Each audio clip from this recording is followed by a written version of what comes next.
Sveiki, šiandien norėjau pakalbėti apie būsimas apgaulės pasaulyje. Aišku, datų, kada prasidės, niekas tikrai nežino. Taigi kalbėsiu dabar apie seniau išprotėjusią laikytą sąmokslo teoriją pavadinimu Project Bluebeam, kuri pagal paskutinius įvykius pasaulyje darosi vis realesnė ir pasistengsiu tai pagrįsti. Tačiau nežinau, ar jie iš tikrųjų išsipildys, tačiau aš noriu būti apsišvietęs ir išsilavinęs, to domiuosi viskuo ir siūlau taip pat jums susipažinti su šia informacija. Taigi, Project Bluebeam bus projektas, kurio pirmas etapas bus archeologiniai atradimai pakeisantis mūsų mąstymą apie religiją. Jie gali būti sukelti žemės drebėjimų. Šis etapas man įdomus, nes paskutinius kelis metus labai padaugėjo straipsnių laikraščiuose apie įvairius archeologinius atradimus, atkasinėjimus ir panašiai. Seniau tiek tikrai nebuvo, nes aš esu pastabus, tad manau tai galbūt ženklas, kad vieną dieną šis Project Bluebeam etapas įsibėgės. Antras etapas tai hologramos danguje, netikro Jėzaus Kristaus sugrįžimas, galbūt ateivių invazija arba jų grėsmė. Šis etapas skamba išprotėjusiai, bet aš seniau užsienio žiniasklaidoje mačiau straipsnį, kad Amazon, SpaceX ir kitos didelės kompanijos leidžia tiek tūkstančių satelitų ir palydovų į kosmosą paskutiniu metu, kad astronomai skundžiasi, jog dangaus to nematys. Taigi galbūt tai ženklas, kad ir šis etapas gali įsibėgėti. Ir aš tikrai nežinau, bet galbūt šie palydovai bus naudojami hologramom danguje, kad sudarytų tariamų stebuklų šou danguje, vienu žodžiu. Jėzaus sugrįžimą arba ateivių invaziją su hologramom padaryti. Kas įdomiausia, šis etapas yra bibliškas, nes Biblija įspėja, kad bus netikras Jėzus. Daugiau informacijos apie Biblijoje minimą netikrą Jėzų galite rasti įvedę į Google What does Bible say about fake Jesus. Joks su jame. Svarbiausia, ką reikia žinoti, kad Biblija sako, kad tikrasis Jėzaus sugrįžimas bus kaip žaibo pasirodymas danguje. Mato 24:7 sako, kaip žaibas tvikstelėja iš rytų ir nušvinta iki vakarų, toks bus ir žmogaus sūnaus atėjimas. Taigi tikrojo Jėzaus pasirodymo ženklas gali būti žaibas. Aš aišku tikrai nežinau, kaip ten viskas tiksliai bus, aš tiesiog cituoju Bibliją. Beje, prašau, palaikinkit ir subscribinkit mano video, dėkui. Tas netikras Jėzus, kuris pasirodys, tai kad ir ką jis beburtų jum, jo greičiausiai galutinis tikslas bus sumanipuliuoti jumis į tikėjimą antikristumi, kuris bus atseit pasaulio gelbėtojas ir apgaulės tikslas bus, kad jūs paimtumėt čipą į ranką, nes be jo negalėsite nieko pirkti ar parduoti. Ir tas čipas pasiųs jumis į pragarą amžinybei, nes tai bus antikristaus garbinimo simbolis. Ir pragare praleisit visą amžinybę, trilijonus metų.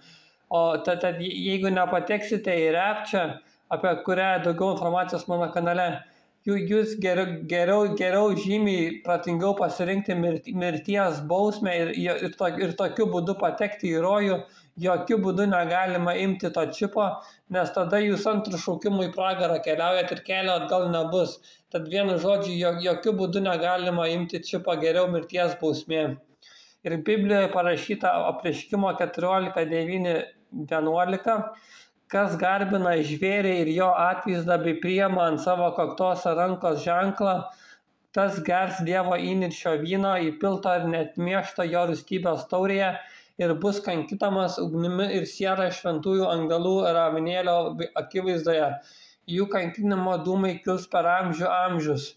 Taigi čia reiškia, kad jeigu paimsite čipą, jūsų kankinimo dūmai kils per amžius ir nebus poilsio nei dieną, nei naktį. O čia eilutė iš Biblijos apie tos žmonės, kurie pasirinks mirti, o ne čipą. Taip pat aš regėjau sielas tų, kuriem buvo nukirstos galvos dėl Jėzaus liudijimo ir dėl Dievo žodžio, kurie negarbino žvėries nei jo atvaizdo ir neėmė ženklo savo ant rankos ar kaktos. Jie atgijo ir viešpatavo su Kristumi 1000 metų. Čia eilutė iš Apreiškimo 24, Taigi jie reiškia, kad tie, kurie mirs ir negarbins antikristaus ir atsisakys čipo, atgaus savo gyvybę ir pateks į rojų. Ateivių invazija bus panaudota, mano nuomonė, apgauti visuomenę dėl dingusių žmonių, kurie pateks į rapčią. Tai tas rapčia tai yra įvykis, per kurį tikintieji į Jėzų bus ištraukti iš šio pasaulio ir pateks į dangų, kad išvengtų būsimų sunkių laikų. Čia pats geriausias variantas dabar melstis Jėzui, kad ištrauktų jumis ir patektumėte į rapčią. Tada nereikės jokių kankinio mirčių. Taigi žmonių dingimas, tie, kurie pateks į rapčią, bus nurašytas ant ateivių greičiausiai. Ateiviai gali sakyti, kad pagrabė žmonės, pagrabė krikščionis ir nubaudė juos dėl tam tikrų priežasčių, gali viską priburti, gali jums būti išplautas smegenis ir manau šis planas realus, nes paskutiniais metais labai daug straipsnių apie ateivių žiniasklaidai, mano nuomonė visuomenė yra ruošiama šiam įvykiai. Netgi laikraštį skaičiau jau Kaune ar kur Lietuvoje buvo užfiksuoti NSO. Ateiviai iš tikrųjų yra kritę angelai ir jais negalima pasitikėti, jie bandys apgauti žmonės. Trečiasis Project Bluebeam etapas yra kažkokios bangos ar kas, kurios bus panaudotos protų kontroliai, vienu žodžiu mind control. Man atrodo, čia yra perdėtas dalykas, nes žmonės šiais laikais yra labai kvaili. Užtenka ir žiniasklaidos parašytų straipsnį, kad profesorius ir 3 ekspertų grupė rekomenduoja paimti čipą į ranką ir pusę Lietuvos turbūt paimti tą čipą, kaip su vakcina padarė. Žmonės yra tikrai be galo kvaili. Man patiko Einšteino posakis, tik 2 dalykai yra begaliniai - visata ir žmonių kvailumas ir aš nesu tikras dėl visatos. Aš nenoriu čia savęs aukštinti, kad aš labai protingas, bet vienu žodžiu žmonės ir aš kartais būnu kvailas, vienu žodžiu žmonės tikrai kvaili, kvailas padaras, vienu žodžiu.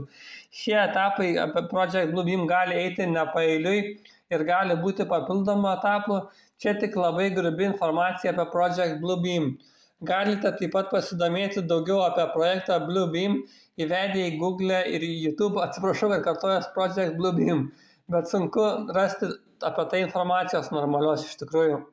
Beje, antikristus greičiausiai bus Middle Eastern, čia turbūt reiškia pakistanietis, iranietis, turkas ar kas nors panašaus, bet niekas tikrai nežino antikristaus tapatybės, tautybės ar dar ką nors, yra tik spėliojimai ir aš galiu klysti dėl šio mano spėjimo. Antikristus gali reikalauti sudeginti Biblijas, įvesti penktadienį jo garbinimo dieną, gali vaizduoti pasaulio gelbėtoją, iš pradžių, pavyzdžiui, apgauti netikrą tiką ar duoti žmonėms pinigų už nieką, nes pasaulyje ruošiamos tos universalinės bazinės pajamos, kurios bus greičiausiai po ekonominio kolapso arba kai antikristus ateis.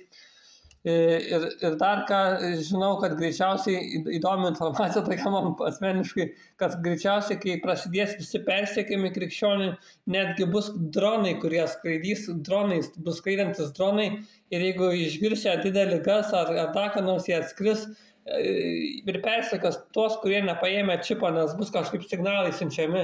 Vienu žodžiu, tie, kurie bus paėmę čipą, viskas gerai su jais ateis, o tie, kurie nebus, bus persekiami, vienu žodžiu, netgi su dronais. Ačiū, kad klausėte, prašau apsilankykite mano YouTube kanale, kur rasite daugiau informacijos apie dabartinius ir būsimus laikus pagal Bibliją. Manau, kad būtina apsišviesti apie tai. Mano YouTube kanale taip pat rasite daug medžiagos apie krikščionišką dvasingumą. Dar kartą dėkui, iki.